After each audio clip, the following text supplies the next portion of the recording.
Welcome. I'm Sebastian Mahfood, and you're listening to WCAT Radio, the on-air wing of En Route Books and Media, bringing you the dulcet sounds of Catholic wisdom. Ready to become better than most people at most things? Welcome to the Pat Flynn Show. Best-selling author, entrepreneur, fitness expert, and philosopher Pat Flynn teaches you how to learn and become amazing at almost everything through the concept of generalism, acquiring and stacking skills that will help you dominate in business and life. Want to get in shape? Write a book? Be a better precog division officer? Or simply launch a successful business empire? Well, sit back, relax, and listen as Pat and his guests offer digestible and entertaining insights on how to learn the skills, tactics, and strategies you need to pursue your goals and achieve the life you've always wanted. Hey folks, welcome back to the Pat Flynn Show and to the Sunday School segment. I have a returning guest, again, somebody I'm always delighted to talk with, a true generalist if there ever was one. Dr. Vost, thank you for joining me once again. It's my pleasure, Pat. So I was thinking about you the other day for a couple of reasons. First, you shared this article on the meaning of life, which I thought was excellent, and that's where I want to spend most of our focus today. Sure. And I mean, like, what a significant question, right? No, I thought it was a good one. It was a tough one. Yeah, no pressure or anything. We're just going to try and give the meaning of life. But almost immediately after I saw your article, and you may have seen this, there was a video going around on Facebook from, do you know who Michio Kaku is? No, I don't. So he's kind of a high-level physicist, pretty popular, pop scientist, not in like a derogatory sense. I'm sure his work in physics is quite good. Yes. But as you know, some of the pop scientists like to venture into philosophy every now and then, and sometimes they do a decent job, sometimes they don't. So he started off, and a lot of his message was really good about working hard, and he's not a determinist, so that's good. So he subscribes to free will and things like that. So he believes you are in control of your future, so to speak. Mm-hmm. But then at the end, he started getting into the meaning of life, and this was almost right after I read your article. And I don't know if he's religious or not, but he said something around the lines like, "Oh, well, if the meaning of life was just told to us from somebody up high, well, that just seems too easy to me. That can't be the meaning of life. The meaning of life has to be to reinvent yourself." And he kind of just left it at that. And I was a little surprised because, and this is what I wanted to get your take on, I wasn't sold on the idea that just because it was easy to figure out the meaning of life, therefore that isn't the meaning of life. And also the second part, which is just because you figured it out doesn't mean it's easy to live up to it either. So I just wanted to open with that because I thought it was a coincidence because I read your article and then immediately I saw his and I'm like, oh, maybe there's a discussion point to be had here as we begin this episode. Sure. And I love that question, Pat, too, because, when I was asked this question by Nicholas Tansey, who has this, this website, Excellence Reporter, and he goes around and asks all kinds of people, what's the meaning of life? And it fascinated me because, like, some of the people were psychologists I read as growing up. This Philip Zimbardo did this famous book on shyness, and as a shy teenager, I'd read it. He did this famous prisoner experiment at Stanford years ago. This Robert Sternberg, a great psychologist writing on practical intelligence, other people like that who I read throughout the years, I found, they also gave answers, and some of them very fascinating ones. But the answers, though, too, some of them are kind of all over the place. Some say, well, the question doesn't even make sense. The idea that, we make our own meaning, like reinvent ourselves, as you said, the physicists had said. And that kind of reminds me of some of the existentialists like Sartre, that, we don't really have any meaning that we don't give to our, that we ourselves don't create. And my answer there, is basically kind of tying back on the age-old answers that were given by philosophers that are found in the great religions. It's basically to live up to what we are as human beings, the potentials that God has given us as created beings. We find meaning when we seek out truth and we try to do good. So in some ways, you can say those are easy answers to try to find the truth and do what's good. But like you said, it's far easier living it out than just finding what those general answers are. So that's one thing I tried to do. I kind of focused maybe on two main aspects, which were the kind of powers or abilities that we all share as human beings. We all have the ability to use language, to think in terms of concepts, to reason, to do all these things that no other creature on earth can do. So it's important that we feel fulfilled when we make the most of those abilities. And of course, I also mentioned what's unique to each of us, that we have all our own special interests and talents, and how great it is that they mesh, that they're complementary, that the things that I would hate to do, other people love to do, and vice versa, so it all works out. But I will just end here in just a second. But there's something I didn't bring into that article because I didn't want to be controversial, that I've been thinking about for the last few years too, is that in some ways it's such at a common sense level that, yeah, there are all these important things that every human being shares because we're human beings, regardless of where we are in the world. And we also have, these unique talents and abilities and interests, and we're aware of that too. But it seems like in our time, so much focus is at neither end, neither the universal nor the individual, but somewhere in the middle when we get into this idea of identity politics, of defining ourselves, by our race or our nation or our political party or the region we live within the United States. And it really kind of intrigues me that when we focus too much at that level, we kind of tend to deny both what we all share in common and how we're all unique, even people within a particular race or nation or belief system. Yeah, that's really interesting. I'd like to dive into that point a little bit more as we go along.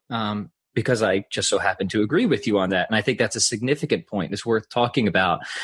First, I just wanted to read a little bit of your article because a few of the points really jumped out at me, especially since we talk so much about this idea of generalism. I mean, in your second paragraph, it was like you were, it's almost like you were explaining the very philosophy.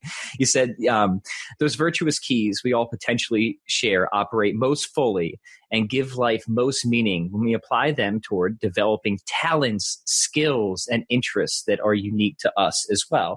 And this came after the part where you kind of defined or gave your argument for developing those things which we all share in common as human beings, like, our intellectual powers, the ability to grasp concepts and to reason and to engage in moral decision making as well. So where do we start where does this meaning of life? And I think we're arguing that this is the meaning of life, right? Not like you have your meaning and somebody else has their meaning, but you would say that there is an objective meaning to life, right, Dr. Vost? Yeah, in the sense that, and speaking as a Catholic Christian, I think it's to serve God and it's to be the creatures that God made us to be. Mm-hmm. Christ called us to become perfect. Well, perfect in terms of, who we are and what our capacities are, especially when we open ourselves up to God. So there is that sense there that there's a meaning that we all share, We're all to try to follow God's will and to focus on what's true and to do what's good and to absorb, ourselves, to enjoy what's beautiful, to share that with other people. And yet, because we're all made as unique individual beings, it's going to be manifested in different particular ways. We're going to do that by developing the talents and interests that we have that maybe, our brothers or sisters or next door neighbors don't, and vice versa. So where then is the balance between seeking and contemplating, that ultimate good, which is God? And I think this is where Aquinas really helped to complete the picture for me, where after reading Aristotle, there was still that just little piece missing, right? And not to say that Aristotle didn't pay any attention to it, but I found like, okay, this is true, this is right when I started to study Aquinas.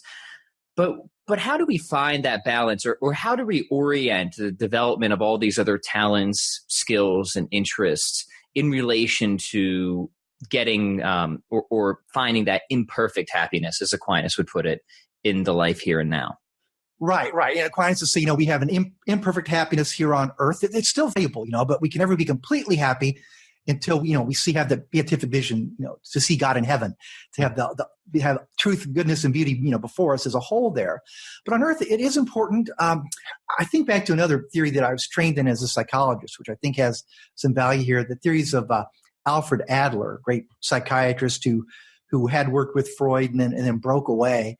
And he talks about two important drives that we have, or really he doesn't speak in terms of drives, things pushing us. He speaks in terms of goals, teleology, ideals that pull ourselves up. And the first he called a striving for superiority. And it doesn't necessarily mean to be superior over other people, but just to make the most of what we have. He says, even when we're infants, we struggle so hard, to be able to move and control our bodies, and then to crawl, to roll over, to walk. So we're always striving to be more, to be able to do more, to build our powers. So that's a good thing. We strive to become more than we were. But he says, how do you tell, though, if that's really a positive thing or if that's something psychologically harmful? Well, he said the greatest goal, though, should be towards social interest or love and concern in relationships with other people. So you can tell that those strivings are healthy ones if they bring good things to other people, if they also help lift other people up and don't put them down. So I like that idea. He even made this idea of social interest, what he called the epitome of defining mental health. A person who is concerned and cares about other people and takes effort, for their own good is a person who's psychologically healthy. So in a sense, to me, I thought, well, in a way, he's saying that psychological health is following Christ's second commandment, to love others, as yourself.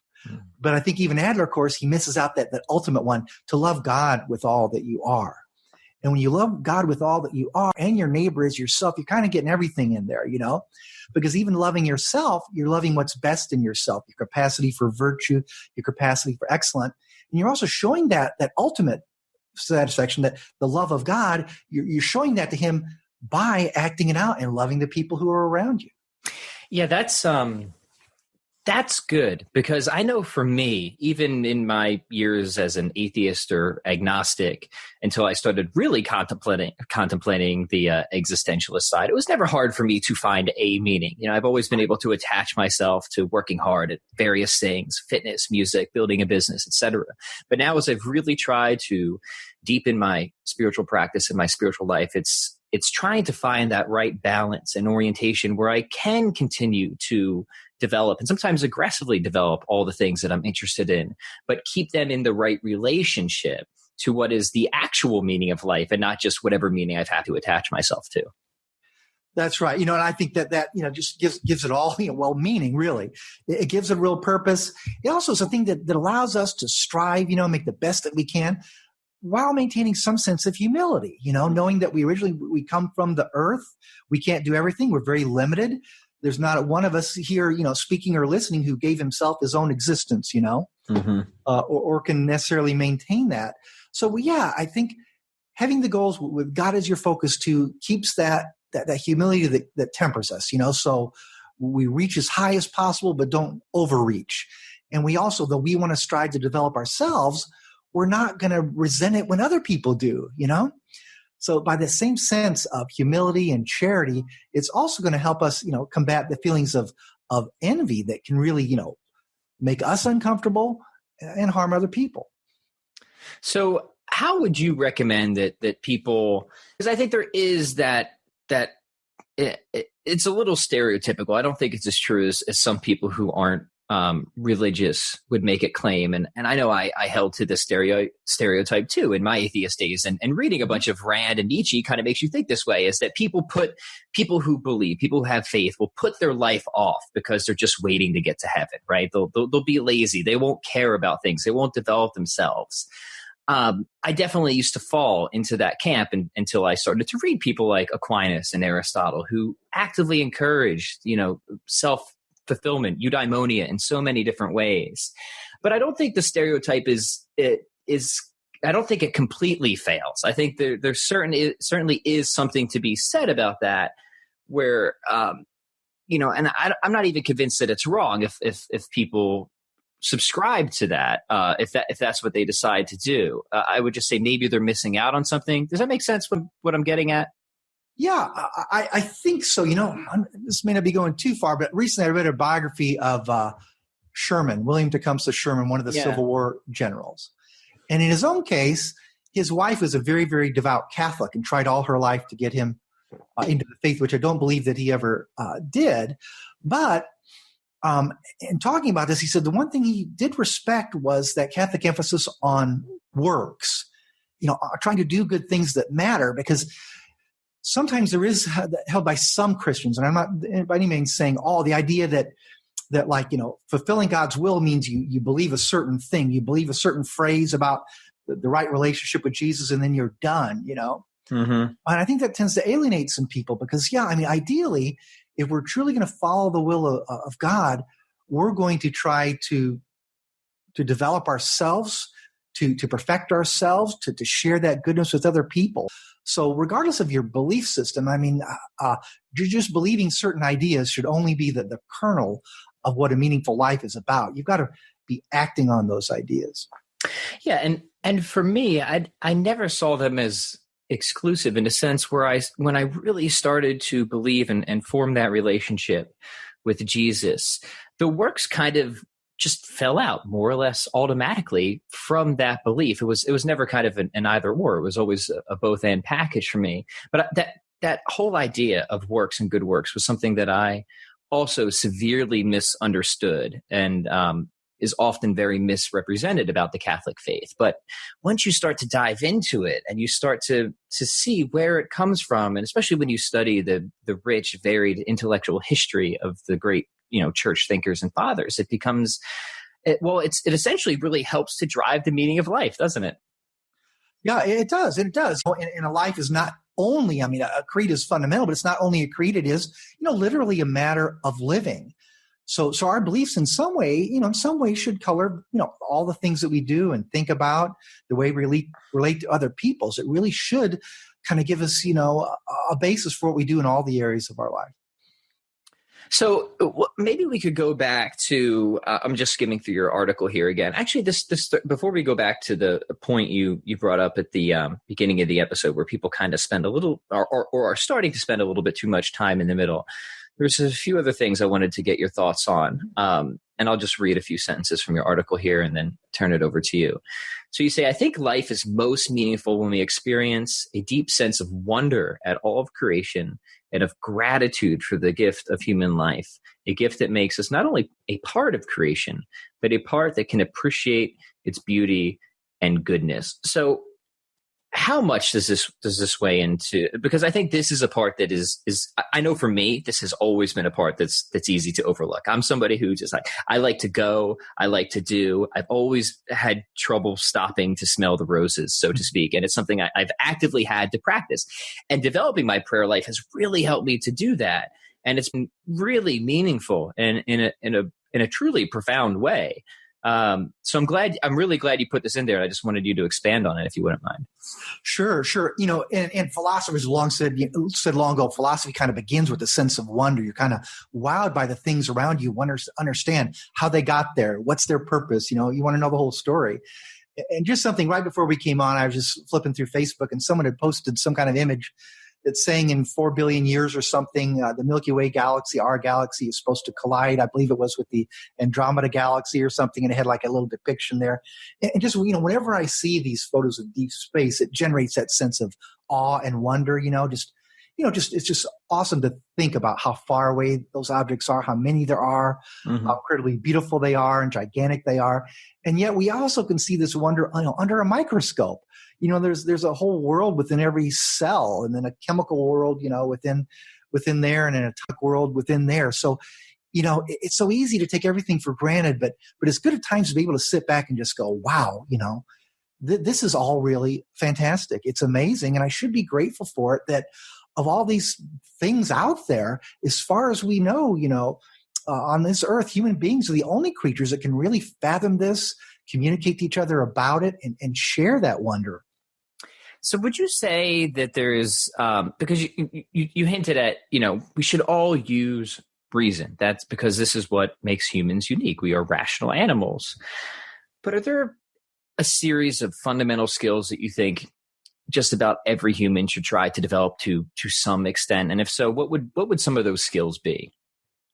Sure. Yeah. Some of the basic skills are, reason, can be used at its heights, like you described the physicists, using all these abstract formulas and principles and theories and coming up with, wonderful theories and deep understandings. That's a wonderful use of reason, but it's a use, that most of us are never going to attain to. We don't have that kind of expertise or that kind of capacity in that area. But reason should play a role for all of us in just the basic sense of trying to find out what's true, to the greatest extent it's possible. So we don't go around constantly trying just to reinforce opinions we already have. So when we're given some information, we're trying to decide, well, is that really true or not? Should I subscribe to that or not? Which would mean, listening to other people's arguments, trying to avoid the kind of either or thinking you're talking about, because so often things are presented as, it's either this or that, forgetting all kinds of possible shades in between, or maybe both positions are wrong. So in one sense, just that openness to try to seek the truth. And also we need to keep in mind that, we're all emotional beings. We have desires, and passions and feelings. We can get hurt, or we can get anxious and fearful. I think it's useful to realize that reason, can also be trained to help us deal with those passions and desires. So we're not quite so reflexive about things, Mm-hmm. I'm just reading this wonderful little novel right now, and it talks about a young woman who had a very, very rough life coming up, and she goes around in her 20s and she's angry about everything. And one of the lines in there, she's basically saying, well, how could she not be angry? She doesn't have any control over that, But that's one lesson that Stoics really pressed, was that we do have a lot of control over how we feel about things. So I think that's one of the most important uses of reason, to train ourselves to not get rid of feelings, but to train ourselves to feel in the way that will most help us, cope with difficult situations. So as a psychologist, what are some recommendations for that? Do you recommend, obviously we as Catholics like and prefer prayer. Do you like to incorporate other forms of meditation or other mental exercises or routines to help develop that control or that relationship? Perhaps a more compassionate, less compulsive relationship with our emotions? Oh, yes. And of course, in a prayer as a means, we ask God, to give us the ability to control those things, right? Help us forgive others, and so on. So by the act of prayer, we do realize that we can control our own emotions and behaviors, and especially if we're asking out to God for his help. In terms of our daily reactions, our secular methods without prayer, I've always been immersed in the fields of cognitive therapy and rational emotive therapy, mm-hmm. that tries to train us to realize, there are things we can do. There are ways we can talk to ourselves to keep ourselves from upsetting ourselves or getting unnecessarily angry. A lot of this goes back most explicitly to the writings of the Stoic philosophers. Epictetus said, people are not disturbed by things, but by the views they take of things. Mm-hmm. There's not always a knee-jerk reaction. Somebody does X, I have to feel Y. You can reframe it, think about it differently. You might feel differently. Yeah, I like that. And that was definitely, for years I was very into Zen Buddhism, and I studied that a lot because, that was something you could kind of dabble in as an atheist or agnostic, right? Without too many metaphysical commitments, right? But I did find and later did I realize what a mistake it was to not dabble in those metaphysical commitments. But I did realize that there was great benefit to the practice of meditation. But I always struggled with mindfulness meditation. I have that sort of monkey brain that's always kind of running, which is why I need meditation, right? But then when I started to incorporate prayer into that, it really gave me an anchor point, whether it's just reciting things like the Hail Mary or just working my way around the rosary to really enhance the effectiveness of the meditation practice. So it was kind of two worlds coming together that really complemented each other very nicely. So for anybody out there who's either using one or the other, it might be useful to explore a bit of both. And I know a lot of prayer practices involve a lot of meditation work as well.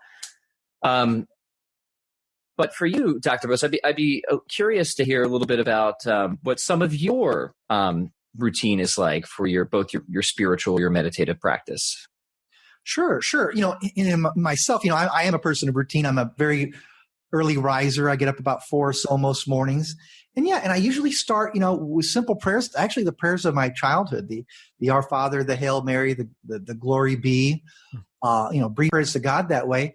And then I start with a scriptural reading. Right now I'm just reading a New Testament that has it's set up to read it during the course of a year. Oh yeah, So my wife's doing that as well right now. Yep. Yeah, it couldn't be simpler, And in the terms of a New Testament, it's just a couple pages usually. So that, that kind of gets the thoughts there focused on God after the prayer, praying to the Holy Spirit to get some wisdom from the reading. And then myself, and then I usually do a philosophical reading of some kind afterwards. Lately, I've been reading the Stoics. I just finished Seneca's book on benefits or gratitude, actually, to kind of deeper think more deeply about the prayers and the meditations of the day, how to put them into practice. And I think the practical Stoic writings of people like Seneca are very helpful too, because he looks at all kinds of just normal interactions you have with people, and things that might make you angry, that might make you fearful, how you don't necessarily have to take them that way. So try to incorporate that. Sometimes I'll read Epictetus or Marcus Aurelius. And Marcus Aurelius, the Roman emperor from the end of the 2nd century AD, wrote his book called The Meditations. It kind of like, thoughts to himself when he was at the frozen German rivers with the hordes on the other side, and he was trying to maintain the order of the empire. He'd retire at night and write these to himself. And one of the first ones he says, each day upon arising, he says, tell yourself, today I'm going to encounter, the unneighborly, the unthankful, the overbearing, and we might say, hey, the person who's going to cut me off in traffic, the rude clerk, or whatever it might be, he says, but say to yourself, when those people act that way, in some way it makes sense to them, and they're human beings like we are, God put them on this earth too. So let's just say in advance that we're not going to become angry with them. We're going to bear with them. We're going to treat them kindly, as brothers and sisters. So I find that kind of a meditation helpful too. That we bear that in mind. We're going to encounter other people who might upset us, but there are things we can do about it. And as Christians too, we can also ask for God's help in doing that. So myself, that's basically how I start my day, with prayer, scriptural reading, and philosophical reading. And on a good day, I might be able to put some of that in practice as the day goes on. Especially if I go to the gym. This happened Saturday. All I wanted to do was overhead presses as my main core exercise. I saw the parking lot was just almost empty. There were nobody in the first 2 sections of the gym. I look way back in the corner at that one rack I was going to use, and sure enough, there's somebody on it. Yep. Yeah. Like that. But you prepare yourself. That's going to happen. Sure. Murphy's Law. But what I like about your routine is there seems to be a lot of expectations management. And, the saying, all disappointment comes from improperly set expectations. So you sit here and you meditate and you think about, hey, expect to run into some people who might be a little grouchy today or unthankful or rude or things like that. It sort of prepares you to be kind and compassionate when those situations do arise, rather than being surprised and reactive, right? Yeah, I think so. So that's one way to keep ourselves in line. Another thing I maybe don't always do but should is to also kind of set ourselves up to be a little proactive too. What can I do today to reach out to someone? There's a book I read years ago that one of my publishers puts out, Sophia Institute Press, called The Hidden Power of Kindness. And that had such an impact on me that usually at the end of my prayers too, I will add one little statement, Lord, help me to be kind. Just to keep that in mind, to be on the lookout for a way you can reach out to some person. Because, some people, we know a lot of people now go around in a depressed state, or they're very seriously lonely or anxious. Sometimes it's the simplest little thing, a greeting, opening a door for someone, a small thing can make a difference to a person. So I think it's good if we can also put that into our meditations, not just, how do we keep ourselves under control, but, maybe how do we reach out a little bit to someone else? Yeah, it really is an important thing to remember, because you never know how that one small act of kindness could, maybe not explode isn't the best word, but how that could profoundly impact somebody's life down the line. That whole idea of chaos theory, right? Where one tiny little, almost imperceptible thing can, like a flap of a butterfly's wing, can lead to a hurricane in some capacity years later. I think that definitely works, is true for also how you treat people as well, and why it is important to be proactive with kindness and charity and things like that. And I think that's actually a good segue to the part that I wanted to talk about next, which you mentioned in the article, but you outline in much more detail in your 1 Minute Aquinas, and that is the virtues. So how important well, first off, what are virtues and how important are they as it counts to the meaning of life? Sure. And, there's different ways of looking at the virtues. Aristotle, one of the earliest writers, spoke in terms of arete or excellences. And they're really like, they're perfections of our powers or capacities. Like people are probably aware of some of what they call the cardinal virtues, the moral virtues of prudence or being practical wisdom, courage or fortitude, where we get ourselves to do difficult things, temperance or self-control, where we keep ourselves from doing things we shouldn't, being lustful or gluttonous, things like that. And also justice, that we give each person their rightful due. Now, people like Aristotle, the Stoics, Aquinas, talked about these virtues as dispositions or tendencies that we all have. I mean, we all have the capacity to become more courageous, more self-controlled, more just in our dealings with other people. But to do that, we have to make them habits. So they also said that virtues are also, in a sense, they're habits. They're ways that we train ourselves to act in courageous ways or to act in self-controlled ways. So they require that we do little acts. Like Aristotle said, we become harpists by playing the harp and builders, by building. So there are powers within us that we perfect by doing the right things. And in fact, the opposite are vices. Vices are tendencies to sin and do wrong things. So with these virtues, if we train ourselves up in them, they can make us have much more control over ourselves. We can make it much easier for us to achieve the things we want to achieve, and to be gracious and kind to other people. Now, even extending beyond that into the theological side, there are the three theological virtues. So how would you how do those play into all this? Sure. And those cardinal or moral virtues are ones that the secular philosophers all knew about. They also talked about intellectual virtues of knowledge, understanding, and wisdom. But yeah, the three theological virtues come from our Christian heritage. St. Paul talks about them in 1 Corinthians, faith, hope, and love. And these are virtues that are infused in us from God. They come through God's graces. We get them at baptism. They're strengthened through other sacraments like confirmation. And these are virtues that can guide us, not just towards the imperfect happiness here on earth, but towards that perfect happiness in heaven. So, in faith, of course, we show our trust, in God. When we have hope, we hope that we'll someday see God in heaven and that he will give us the aids that we need to get there. So it's part of being hopeful. But of course, charity, that love, is the highest of all three. St. Paul writes beautifully about what charity or love is and how all the other virtues are dead without it. So these really are the ultimate perfecting virtues, and especially charity. Thomas called charity the mother of all the virtues. So that is, the love for God and neighbor and for the highest part of ourselves should really govern every other virtue we have, because all of our abilities and talents should some way serve that, loving God, loving neighbor, and making the best of our own abilities. And that comes back almost to the original point we made, is how do you find that orientation? So I know that Aristotle helps to define virtues as kind of the mean between the deficiency and excess of certain qualities. But even beyond that, having that the charity or the love as the mother virtue, that can kind of help you with the prudence side, right? The prudent decision making of, to what extent do I develop these virtues? Why am I developing them? That's right. Right. Yeah. So yeah, please take it from there. Sure. I just take off on prudence, because it's like prudence is that practical wisdom where you seek the right means to obtain virtuous goals. But in a sense, it's charity that sets those goals. What is practically wise? What should we be pursuing?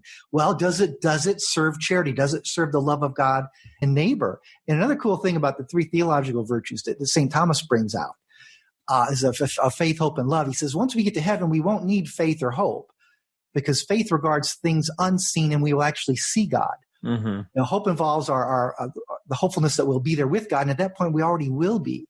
He said, but that charity, that love will go on throughout eternity.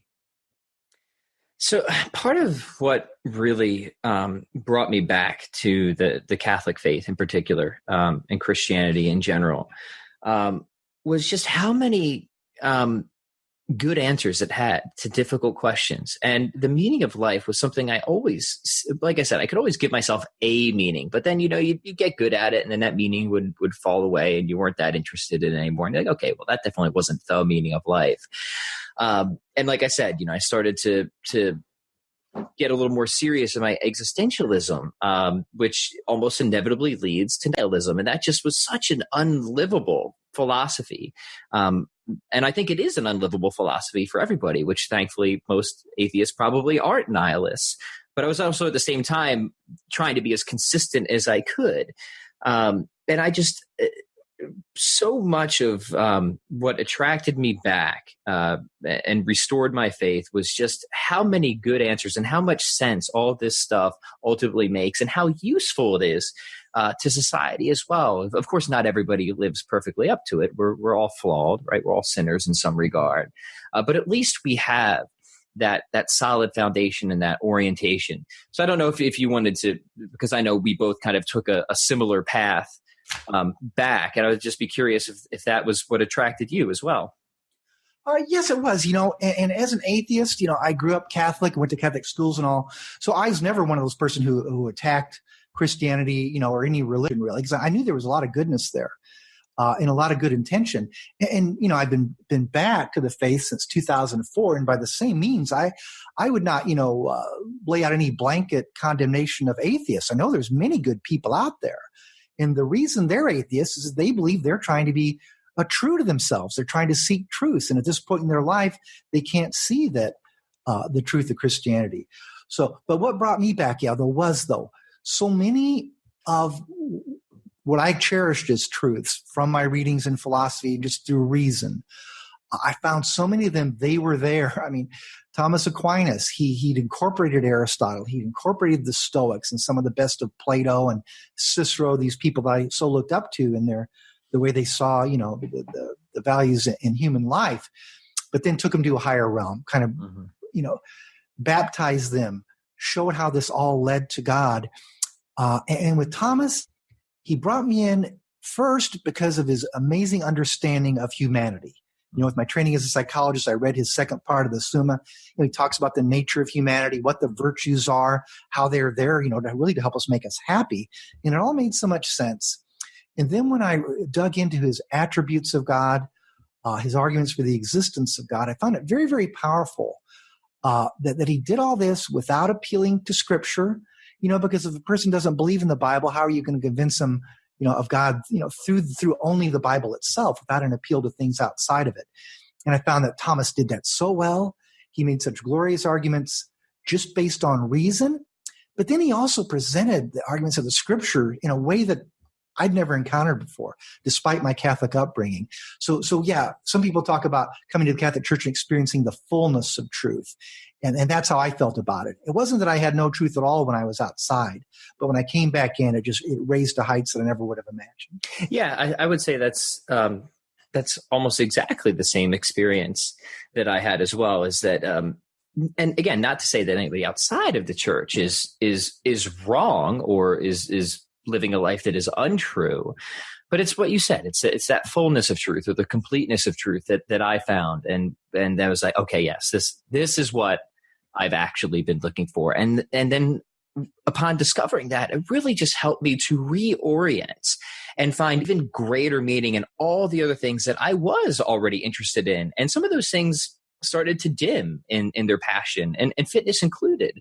But that fire has since been restoked immensely since returning to the faith, because there is a new sense of general meaning, of objective meaning that now kind of supports and undergirds all these other passions and interests. And I just found that was quite significant as well. And it helped me to stop just kind of moving from one fleeting passion to the next, if that makes sense. Yeah, no, it sure does. And I think it's a great story, Pat. I just think it reminds me of the old saying of St. Irenaeus. He said that the glory of God is man fully alive. Mm-hmm. So if we're really embracing a real faith, it's not going to make us just some, meek people just waiting to die till we get to heaven. It's going to make us fully alive, even here on earth, we're going to have that meaning that comes from above, and we're going to try to act it out while we're here, and hope to God we'll be in heaven and experience him in eternity.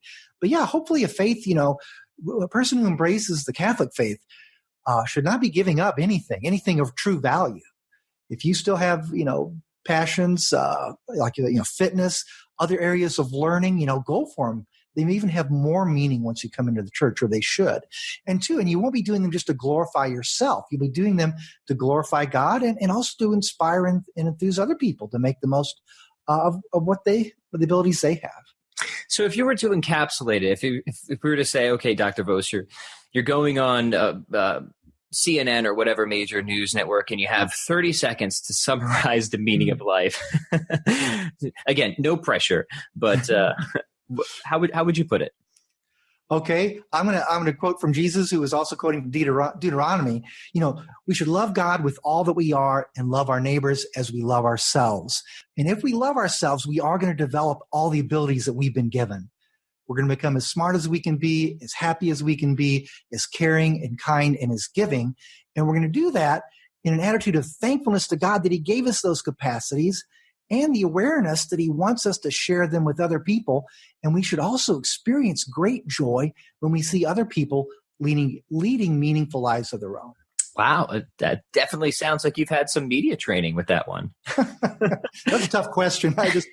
Sometimes you talk about the Holy Spirit, putting the words in your mouth. So if those made any sense, that's where the credit. No, I think that was beautiful, and it was awesome, and I always love our conversations. So, perhaps we can finish up with, I'd love to hear, I know you're always working on different projects. You're always doing a lot of cool new things. I know you said you just wrapped up one book, but what's in the pipeline for you? What can people look forward to from Dr. Vost? And then finally, what's the best way for people to follow you, to get in contact with you and all that? Sure. In the pipeline, I think coming out next month is a book called from En Route Books and Media called Memorize the Latin Mass, one of my memory books. With the editor now is How to Think Like Aquinas for Sophia Institute Press. We're expecting this to be a big book coming out this September. And then right now I'm working on another memory book called Memorize John, the Gospel of John, where you memorize key elements in that gospel using techniques that were taught by St. Thomas Aquinas and St. Albert the Great. Just an aside testimony. I had a friend at the house the other day, and your book, Memorize the Faith, was out, and he started picking up and reading it. And just as we were driving back from the gym today, he was mentioning that book. I'm like, oh, by the way, I'm going on the air with Dr. Vost, and he wanted me to let you know that he really enjoyed it. And he's, he spends a lot of time learning languages, so he's like, oh man, the memorization techniques in that book are really helpful. I'm like, borrow it, take it. It's an amazing book. So you do great work. You're helping a ton of people, and I'll be sure to link to all that stuff in the show notes page so people can get themselves enwrapped in all of it. Well, thank you so much, and all the best to your friends. Some of the earliest psychological studies were using these methods with foreign language learning, so that should be a good mesh. All right. Thank you so much, Dr. Vost. Oh, you're most welcome, Pat. God bless. Folks, don't just be strong and flexible. Don't just be lean and muscular. This is what it means to maximize general physical preparedness, to be better than most people at most things. And that's what my premier program, Strong On, is all about. As a member of Strong On, you get access to not only my best classic kettlebell challenges like the Extreme 21-Day Challenge, Kettlebell Super, Kettlebell Ultimate, Kettlebell Maximum, but you also get access to a daily rotating generalist workout challenge using the power of high-intensity kettlebell complexes, combos, circuits, and chains. So I invite you to head over to chroniclesofstrength.com/strongon. That's chroniclesofstrength.com/strongon and become a member today. When you join, you not only get access to all the challenges and workouts, but you get the awesome Strong On t-shirt and jug of protein as well. chroniclesofstrength.com/strongon. Check it out.